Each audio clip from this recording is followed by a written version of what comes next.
primero que teníamos que decir es que es una pena que no está con nosotros Juan Santa Nieto, que había dicho que iba a venir, quería estar aquí y había asegurado su participación en esta especie de mesa redonda, pero ha tenido un problema, bueno, un problema no, una maravilla, que es una inauguración de un edificio, eso no es un problema nunca, en Zúrich, y no podía estar, o en Múnich, y no podía estar aquí.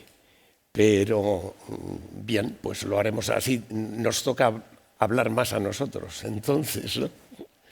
En teoría yo era el moderador y Alberto tenía que introducir, pero quizá lo que tenemos que hacer es una mesa redonda, una conversación sobre lo que realmente nos preocupa de este tema. Si os parece bien, podíamos empezar hablando de la ciudad y después ir descendiendo hacia la arquitectura en concreto, si os parece, ¿no? Tal como se acabó de decir ahora, yo creía que era el 60 y tanto por ciento, pero en fin, he entendido que es el 70% de la gente en la que vivirá en ciudades dentro de 20 años, ¿no? Lo cual es, pues evidentemente, es el tema. En la ciudad es el tema, ¿no os parece? La ciudad es el tema. Y si os parece bien, a lo mejor podíamos empezar, porque la verdad es que la ciudad tiene mala prensa hoy en día. Y ahí está, el problema está en las ciudades. A la ciudad se le achacan todos los males sociales, el estrés, la violencia juvenil, la delincuencia, los problemas psicológicos y tal. Y sin embargo, yo personalmente, a lo mejor vosotros estáis en desacuerdo con esto, considero que la ciudad es el gran invento de la humanidad, el lugar en que los hombres dejan de ser individuos y se convierten en personas, es decir, en alguien que resuena en los demás, que se unen para hacer cosas positivas, también cosas negativas, que duda cabe, ¿no? Pero para ayudarse unos a otros, para colaborar, ¿no? Y entonces la ciudad es una maravilla, y entonces el problema será resolver todas las cuestiones negativas de las ciudades, quizá, ¿no? Porque entonces, si hemos conseguido eso, resolveremos entonces el 70% de los problemas de sostenibilidad. ¿Estáis de acuerdo o no? Totalmente de acuerdo. Totalmente de acuerdo, sí, sí. Es claro, a veces nos perdemos en pequeños detalles y todo eso y perdemos de vista la aproximación global, ¿no? El problema está en la ciudad. Y a lo mejor también los arquitectos tenemos una cierta... Bueno, perdón, yo tenía que introducir, pero estoy hablando. Mientras no me interrumpáis, seguiré.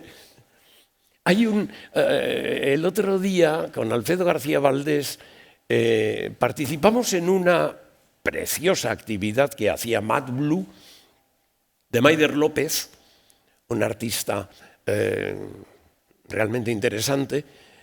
Y hicieron una especie de intervención que consistía en trasladar una serie de árboles desde el Museo del Prado hasta el Jardín Botánico. Y los árboles eran árboles que aparecían en cuadros del Museo del Prado, y se trasladaban esos árboles al Jardín Botánico para guardarlos allí, y después, al terminar estas jornadas, se hará digamos, el Parque Mad Blue, en fin, no sé, con esos árboles. Y me pareció interesantísimo, es el tema que os propongo, ¿no? Esa actuación de Maider López. Concretamente, yo estuve solamente en una de esas intervenciones, que fue el traslado de los 11 cipreses que aparecen en el cuadro de Velázquez de la Villa Medici. Y se llevaron los cipreses y fue una cosa preciosa. Y yo pensaba, la gente se acuerda de los 11 cipreses de ese cuadro y no se acuerda de la arquitectura que hay en ese cuadro. Los 11 cipreses son relevantes porque aparecen detrás de una serliana maravillosa y de un muro con un orden gigante y con un... ¿no? Y hay un complemento perfecto. Los cipreses sin la serliana no serían nada, y la serliana sin los cipreses, como se ve en el pequeño apunte que está también en el Prado, en que aparecen las del sol, no serían nada tampoco, ¿no?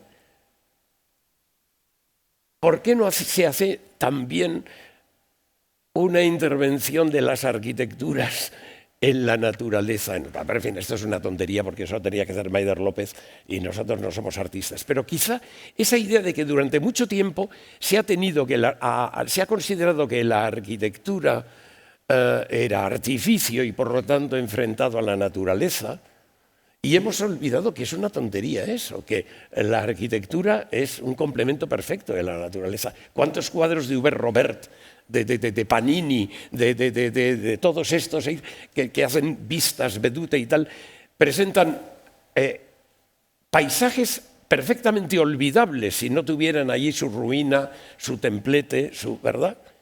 La arquitectura... Bueno, perdón, oye, se trata de que habléis vosotros, ¿qué os parece?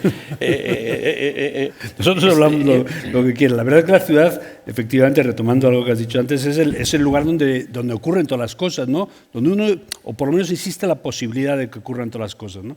La verdad es que esto es tremendamente interesante porque va ligado lo que estás diciendo tú, al ser humano. Y por lo tanto, claro, nos empeñamos en distinguir entre natural y artificial cuando en realidad, en el antropoceno, todo digamos que ya es artificial. Ya no existe prácticamente un lugar, o casi prácticamente un lugar en la Tierra que no haya sido tocado por el ser humano. Por lo tanto, tenemos que aceptar nuestra propia realidad, ¿no? Las ciudades son lugares complejos porque en realidad, digamos, en términos románticos, en cierto sentido, los ecologistas o cierto pensamiento ecologista parece que lo rechaza, cuando en realidad en la ciudad es donde se produce, digamos, la optimización energética, que en el fondo es en lo que estamos con los problemas de sostenibilidad, ¿no? En optimizar la energía y en optimizar, digamos, la producción de residuos, ¿no? Yo creo que precisamente la ciudad, antes se ha dicho que la agricultura, que todos entendemos que es algo natural o que es algo...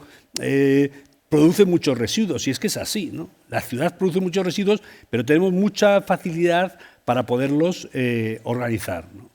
Yo creo que esto es la base del asunto, es decir, la ciudad como lugar para optimizar la energía y la ciudad como lugar también para optimizar, digamos, el tratamiento de los residuos. Yo creo que son dos temas importantes, ¿no? Sobre la ciudad, claro, la ciudad en realidad es una cosa, y vuelvo otra vez a decirlo, tremendamente compleja y tendríamos todas las interpretaciones que quisiéramos. Desde finales del siglo XIX hasta ahora vienen repensándose la ciudad en términos... En algún momento fueron los socialistas utópicos, o fueron la ciudad jardín, o fueron las Sieldum, ¿no? Pero siempre pensando cómo se puede hacer una ciudad que en el fondo sea más sostenible. Quizás no existía esa palabra en aquel momento, pero sí, digamos, analizando hacia atrás, digamos, la realidad o las experiencias que se han hecho, cómo hacer una ciudad más sostenible en la cual el equilibrio entre lo que da y el equilibrio en lo que, digamos, afecta a nuestro entorno se produce de forma natural, ¿no? Yo creo que esto es, digamos, la discusión fundamental. Yo creo que estamos en un momento en el cual el pensamiento del urbanismo ecológico pues es algo que digamos, que está en la mente de todos los arquitectos, ¿no? Yo recuerdo que la primera vez que me enfrenté con estos problemas de la sostenibilidad, que en aquel momento se llamaba ecología, en arquitectura, fue hace 30 años, cuando hice el concurso con Luis Moreno Mansilla, tristemente desaparecido, concurso del Águila, para hacer un gran centro cultural de Madrid, y nosotros llamamos a OB Arup, que en aquel momento era el consulting que más sabía de esto, para hacer un edificio verde. Se llamaba en aquel momento un green building. Ya ese término queda totalmente pasado, ¿no? 30 años después es una cosa, ¿no? Y bueno, OB Arup nos asesoró, hicimos unos lagos de aire de preclimatización, hicimos todos unos sistemas de reciclado de materiales, se hizo todo un estudio de los residuos que producía en relación a lo que entraba. Bueno, realmente interesante, siguiendo, digamos, prácticamente una normativa que acababa de salir en Inglaterra que se llamaba The Green Building, que no era de obligado cumplimiento, pero que OB Arup la aplicaba, ¿no? Y recuerdo unos amigos míos de la escuela, amigos nuestros, que me dijeron, joder, Emilio, esto de la arquitectura ecológica es interesante, ¿no? Es interesante, pero yo no conozco a ni un solo arquitecto bueno del mundo que se haya interesado en la ecología, ¿no? Y claro, yo me quedé en shock, ¿no? Dije, bueno, ¿cómo puede ser esto? Claro, han pasado 30 años y ahora yo podría decirlo, podría afirmar aquí, que creo que no hay ningún arquitecto bueno que no piense en la ecología. O sea, quizás arquitectura buena, arquitectura de calidad, arquitectura pensada, está ligada íntimamente a la sostenibilidad y a los términos que estamos hablando en este Mad Blue, que agradecemos ya de paso a los organizadores que nos han invitado. A su palabra. Alberto, pues me parece que toca. Hace nada, es curioso, estábamos los tres en una mesa, no sé si recordáis, hace muy poco, en la inauguración en Matadero, la inauguración de la Bienal Latinoamericana de Arquitectura. Y allí comentamos algo que a lo mejor tú podrías, Alberto, si te parece, explicar. Comentábamos cómo en esa exposición de jóvenes arquitectos latinoamericanos veíamos unas arquitecturas espléndidas que no pasarían el filtro del Código Técnico español. Y sin embargo, conseguían hacer una arquitectura perfectamente enraizada, lógica, sensata, natural, utilizando los materiales que tenían a mano y utilizando también el sentido común. ¿Qué te parece todo esto? En vez de responderte de manera directa a esto que lanzas, primero te diría, no sabía, yo soy visitante habitual del Prado, amigo del Museo del Prado, y siempre dedico unos minutos a ese maravilloso cuadro pequeño de los jardines de la Villa Médicis de Velázquez, pero no tanto los pinos, no tanto la serliana, como para mí el paño blanco que astutamente pone Velázquez para que se produzca un efecto de luz como tema central en toda la pintura de Velázquez. Con esto complemento lo que tu comentario del traslado de los pinos.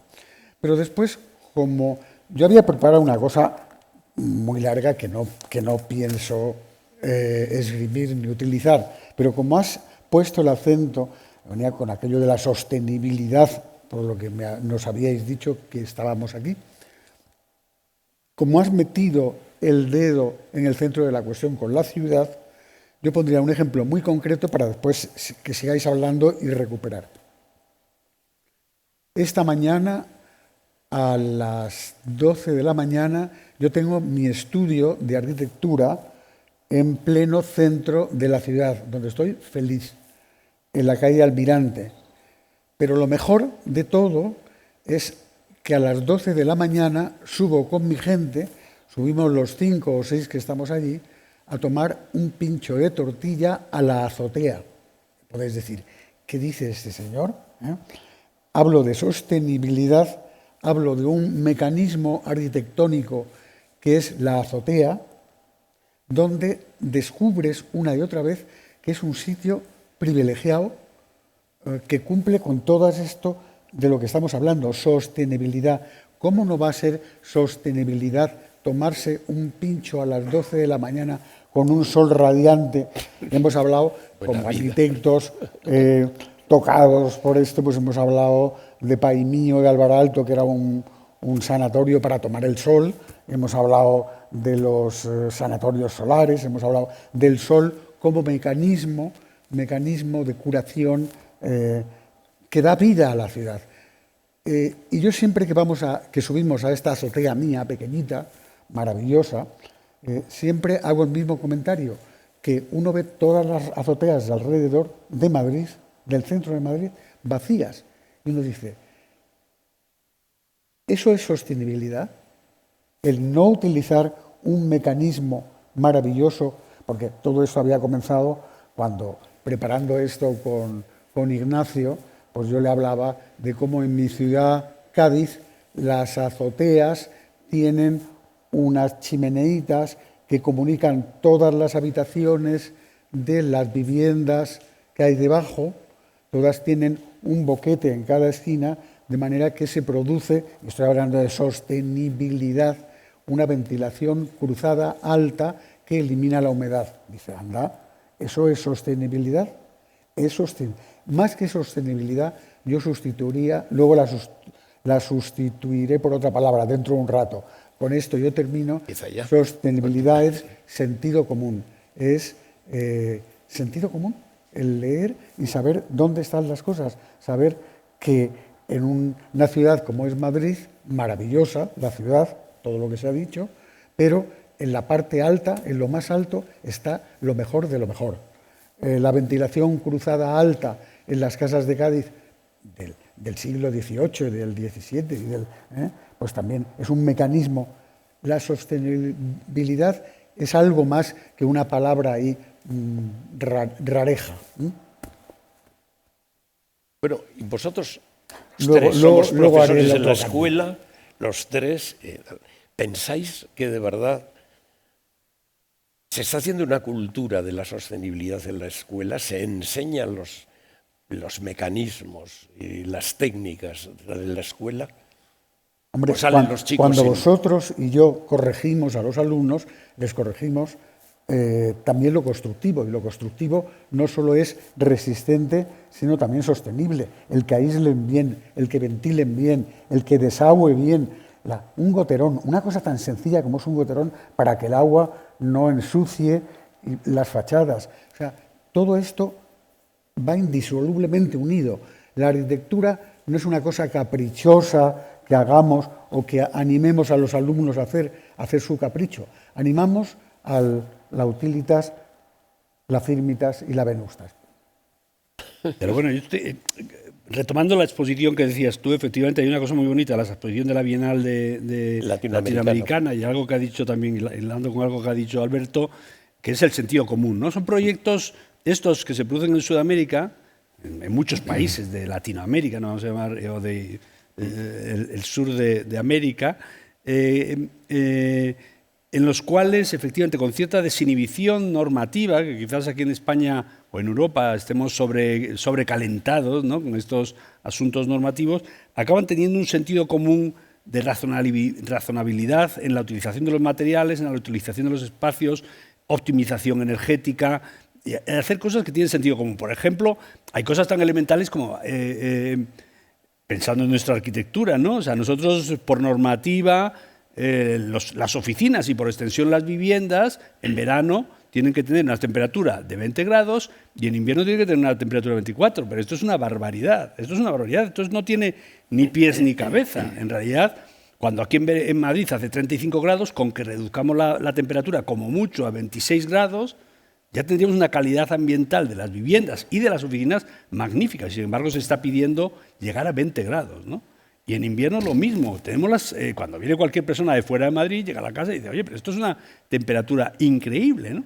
Por eso se está haciendo la normativa que dice que cada uno tiene que controlar su propia energía, porque en el fondo cuando uno controla la propia energía acaba bajando. Parece que es una tontería, pero si uno tiene que pagarla y sabe que si yo reduzco y pongo en invierno una temperatura de 19 grados, que es totalmente, somos capaces de soportarla y no llegar a los 24 grados, 25, 26, como hay en muchas oficinas, ¿no?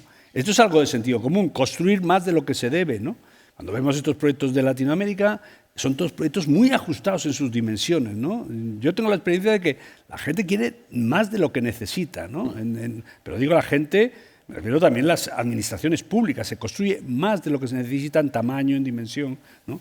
Yo creo que también hay muchísimos temas, digamos, racionales, de sentido común, que no se están aplicando y que en realidad la normativa sí que está obligando pues, a hacer recuperación de calor o está obligando a hacer cosas muy sofisticadas, activas, cuando en realidad toda esta cosa pasiva de los edificios, una buena terraza, una buena sombra, una buena ventilación cruzada, son cosas de sentido común que digamos, cambian la temperatura de los espacios y cambian sobre todo la percepción, digamos, de la forma de vivir, porque no solamente, cuando hablamos de sostenibilidad, no solamente estamos hablando de energía en términos exactos, sino también de la percepción que tienen las personas, ¿no? Uno ya coge el teléfono y dice, temperatura, 7 grados, ¿no? Y dice, temperatura, digamos, sensación térmica, 4, ¿no? En el fondo, también en las casas ocurre un poco lo mismo, ¿no? Uno es capaz de construir espacios que, digamos, que acojan a las personas, ¿no? Todos los señores son expertos en eso, en hacer edificios que acogen a las personas, ¿no? Esto se puede extender a la ciudad. Cuando antes yo hablaba de la ciudad de los 15 minutos como un ejemplo, digamos, de urbanismo ecológico, pues no es nada más que la ciudad histórica, que es una ciudad en la cual conviven los usos, conviven las tiendas, conviven las oficinas, conviven, ¿no? Las distancias de recorrido son 15 minutos andando, es una distancia bastante razonable que hasta puede permitir hacer un cierto ejercicio, donde en realidad se intenta que haya amplias zonas peatonalizadas, que haya mucha participación de los ciudadanos, que haya en el fondo una mejor forma de vida, ¿no? En el fondo esa ciudad de los 15 minutos, que habla de una ciudad, un urbanismo ecológico, está hablando del bienestar de las personas como colectivo, del bienestar de la sociedad, ¿no? Yo creo que cuando hablamos de ecología, cuando hablamos de desarrollo sostenible, en el caso de las ciudades también hay que hablar de hacer ciudades justas, hacer ciudades equilibradas, hacer ciudades donde la gente viva mejor, ¿eh? Y sin embargo pienso que aplicando mucho el sentido común, como los proyectos estos de la arquitectura latinoamericana que veíamos el otro día en la Bienal, o el sentido común del que habla Alberto cuando ensalza las virtudes de las terrazas, que efectivamente es incomprensible que en Madrid todas las terrazas o no estén llenas de células fotovoltaicas o no estén llenas de personas, o una de dos, pero en realidad es un vacío que tenemos en la ciudad que es absurdo, ¿no? El otro día hablaba con un cliente precisamente de las ventajas de ese Madrid histórico que hasta sociológicamente era mucho más justo. En el barrio de Salamanca, en el antiguo barrio de Salamanca, no tomado por las tiendas y tal, ahora, antes en cualquier vivienda más o menos importante había una carbonería en la planta baja y el carbonero vivía detrás. Y había en el primer piso vivía el propietario, el que había encargado todo eso, una persona con posibles, desde luego. En el segundo piso estaban más o menos profesiones liberales, en el tercero también, en el cuarto ya había que subir mucho y había más, a lo mejor menestrales, y en el interior había todo tipo de gente. Había una mezcla sociológica y había trabajo y comercio y residencia, todo estaba bien diseñada y no se necesitaba el coche.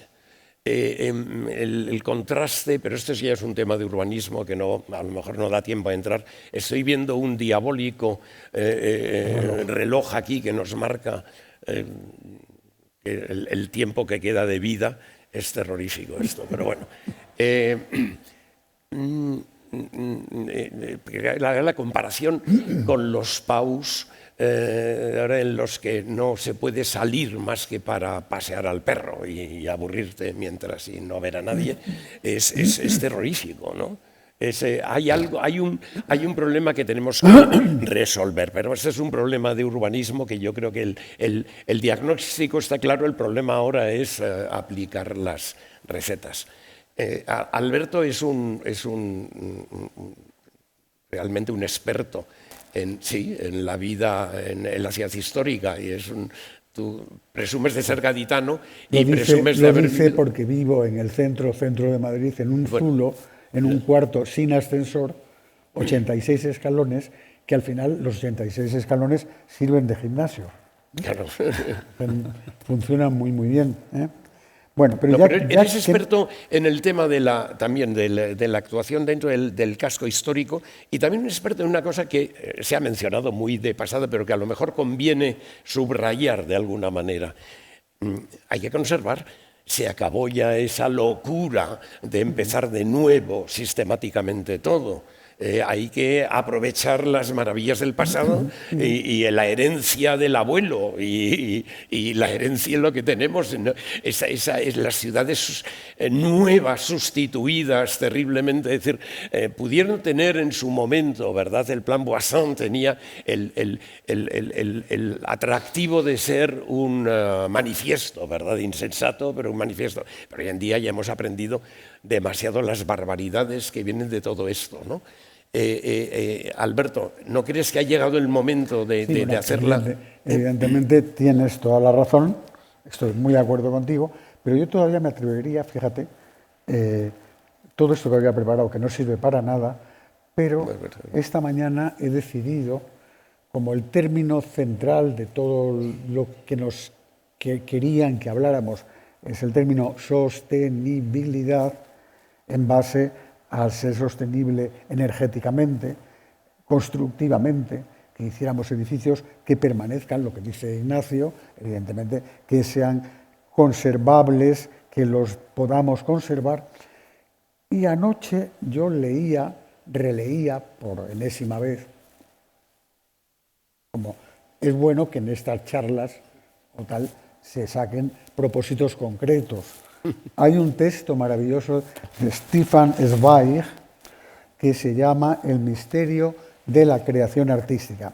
Y en un momento dado habla en los términos en que él habla mejor que nosotros de perdurabilidad, o sea, la capacidad de la obra de arte, de la obra de creación, que es lo que nosotros estamos haciendo. O sea, nosotros vamos a ser arquitectos, y no sé de aquí los que seáis alumnos de arquitectura o arquitectos, para hacer, por supuesto, una arquitectura maravillosa, pero una arquitectura en estas coordenadas en las que estamos hoy aquí, sostenible, que permanezca, que resista, que se defienda sin necesidad de estar con el aire acondicionado, sino con los mecanismos naturales. Pero en cambio yo me monto en Stefan Zweig y digo, ahora me vuelvo al otro terreno, al terreno de la creación artística. Estamos creando, intentando crear belleza. El fin nuestro es crear belleza para hacer más felices a las gentes. Esas gentes que van a vivir en arquitecturas que, por supuesto, van a resistir, van a estar sostenidas, resolver el tema de la gravedad con la estructura, van a resistir a los fenómenos térmicos porque van a estar muy bien construidas, pero sobre todo van a ser capaces de hacernos felices perdurando, esa capacidad de permanecer en el tiempo. Y esa capacidad la tenemos y no es algo, la arquitectura no es algo, y algo habéis dicho, caprichoso, para hacer cosas raras, exóticas, no, sentido común, y con ese sentido común y con esa razón, la razón como primer instrumento, yo en esto que preparaba a estos días, volvía a esgrimir a Cervantes. Cervantes escribe el Quijote maravilloso y hace un prólogo que solo son 2 hojas, que lo hace después. Y el tema central de ese prólogo es esta obra es producto de la razón, de la inteligencia. Pues esa razón y esa inteligencia es el instrumento que aquí los arquitectos, por lo menos los 3 aquí presentes, utilizamos como instrumento básico para hacer que la arquitectura sea sostenible desde el punto de vista constructivo, de la firmitas, por supuesto, pero también de la venustas, de la belleza. Ese es un tema centralísimo, hacer arquitecturas que sean capaces de permanecer, de ser sostenibles, perdurables, para hacernos felices a todos.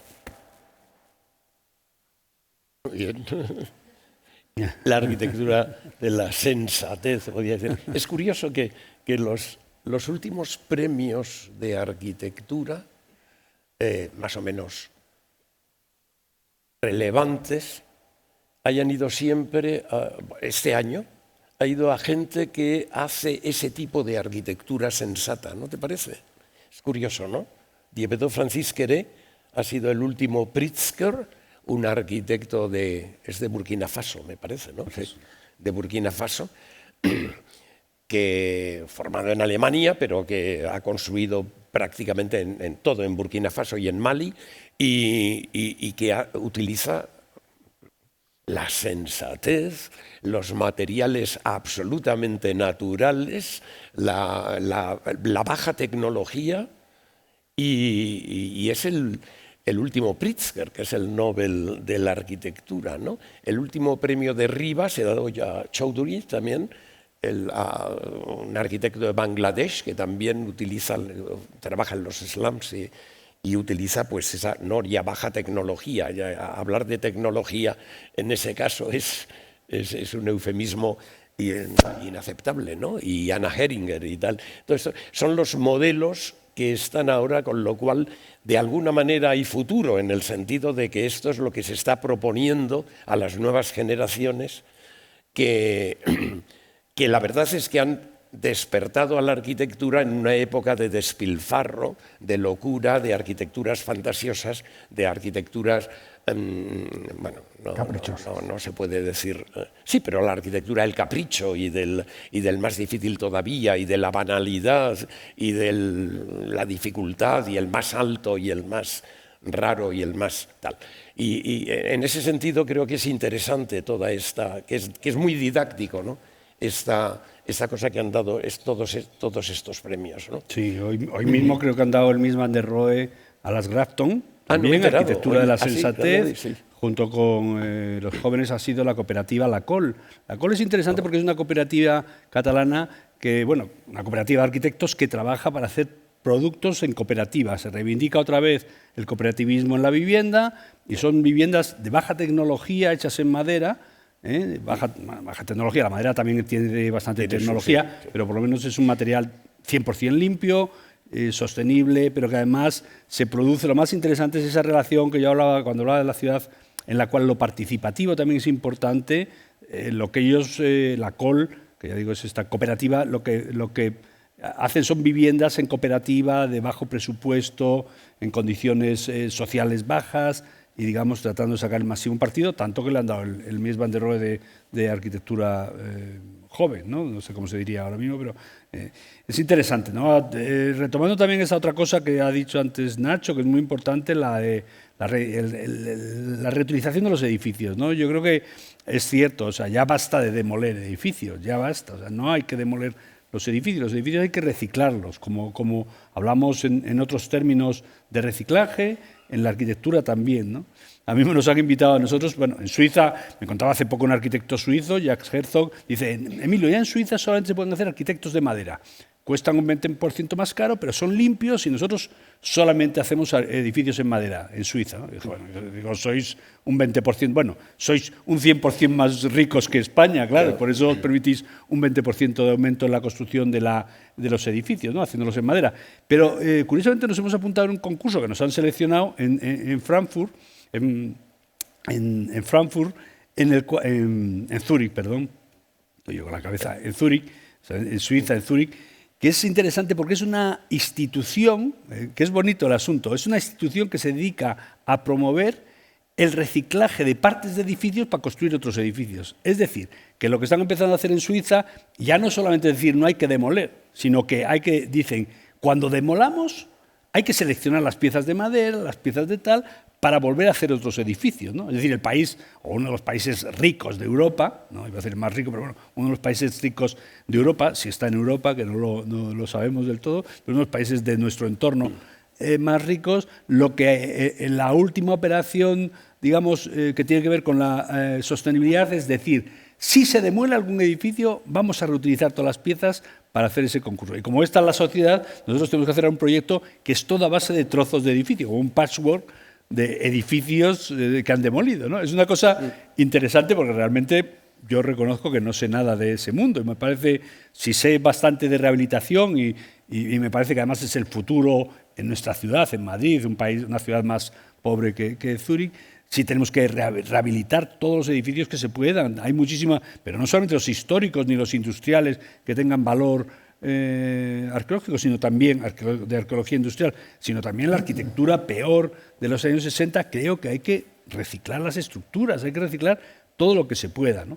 Pero me parece bonito este nuevo reto que tenemos de tratar de hacer un patchwork de trozos de edificios en Zúrich, a ver si aprendemos esa nueva tecnología, ¿no? Lo que es claro es que estamos ante un... No, queda todavía un poco. Que estamos ante un problema extraordinariamente complejo, cosa que no nos asusta a nosotros, los arquitectos, que nos enfrentamos todos los días a la complejidad del hecho arquitectónico, que tiene tal cantidad de capas, ¿verdad? Y ninguna de ellas se puede olvidar si queremos hacer una cosa interesante. Pero que es algo muy complejo y que impide dar recetas generales. En el panel que había antes, ¿verdad? Yo comprendo que el moderador dijo, danos recetas, cosa de tal, ¿no? Pues eso es lo que todos queremos, ¿no? Pero, y todo es algo fácil. Y también antes estábamos hablando, ¿verdad?, con unos amigos ahí fuera, y dicen, bueno, pero ¿cuáles son las soluciones? Son muchas. Y lo que es importante es saber, que yo creo que lo tenemos todo claro, que nos enfrentamos a un tema de una complejidad extraordinaria en el que hay tantos factores relevantes que no se puede decir hay que hacer esto, habrá que hacer cantidad de cosas, ¿no? En una panel también que había hace muy poco que tuvimos en el Teatro Real sobre también sostenibilidad y tal, y estaba Iñaki Alonso, este arquitecto amigo nuestro y dijo, hablando del tema de la complejidad, comentó que no se puede funcionar ni con la técnica del botijo ni con la técnica del termo, sino con esas y con muchas más, ¿no? El botijo enfría el agua por un sistema estático muy normal, muy natural y tal. El termo no, el termo metes el agua caliente y lo mantiene caliente, pero has tenido que calentarlo antes, ¿no? Entonces, de alguna manera es la casa pasiva o la casa que se tal, ¿no? Posiblemente lo que haya que hacer es, mediante aplicando la sensatez, utilizar todas. La técnica del botijo y la del termo y la del... Ahora, yo de ahí saqué una cosa que os propongo a vosotros, vamos, ¿no? de ese panel que me pareció muy interesante. Es decir, que hay que empezar a considerar ya, dejar de explicar o dejar de nombrar como energías alternativas a lo que ahora decimos que son energías alternativas. Esas son las únicas energías que tenemos que utilizar ahora. Las alternativas serán las que utilizábamos hasta ahora, ¿no? Los combustibles fósiles, el gas y tal, todo eso es lo que será alternativo en caso de último caso, pero tenemos que empezar a utilizar ya. ¿Nos parece? Nuestras energías, ¿no? Nuestras tenemos energías, mucho sol, que son estas. Tenemos mucha tierra y tenemos mucho agua, ¿no? O sea, que en realidad, ¿no? Puedes utilizar un subsuelo que es impresionante y que, claro, desgraciadamente aquí necesitamos también una mejora de la tecnología, porque ¿cuántas veces habéis podido utilizar vosotros la geotermia? Todavía es cara, ¿no? Sí, bueno, sí, yo lo he utilizado alguna vez. Yo 3 veces en mi vida. Empieza a ser muy accesible. El fotovoltaico es muy interesante. Y el eólico está siendo también muy interesante, ¿no? En España, o sea, que tenemos mucho viento, mucha tierra, mucho agua, tenemos de todo. O sea, que en realidad las alternativas, como bien dices tú, aquí deberían ser las fósiles, ¿no? Eso es. Quizás debíamos empezar a esto, ¿no? Y empezar a resolver también los problemas, porque, claro, evidentemente hay una contaminación visual también con las energías y tal. Bueno, como todo, ¿no? Ignacio. ¿Qué? Alberto me dice que ha pasado el tiempo y es mi Pepito Grillo, en mi conciencia terrible, dice que nos ha pasado y bueno, pues si ha pasado el tiempo tendremos que terminar, ¿no? Con un recuerdo a... Qué pena que no haya estado aquí. Sí, fue en Santa Nieto, una maravilla de arquitecto y una persona extraordinariamente inteligente que hubiera matizado muchísimo muchas de estas afirmaciones que hemos hecho aquí, ¿no? O algunas de ellas. Muy bien. Pero bien, sí, ha terminado el tiempo y muchas gracias a vosotros y gracias a ustedes por habernos soportado con una cristiana resignación y con una maravillosa y no habernos tirado tomates. Creo que... Muy bien, gracias. Muchas gracias.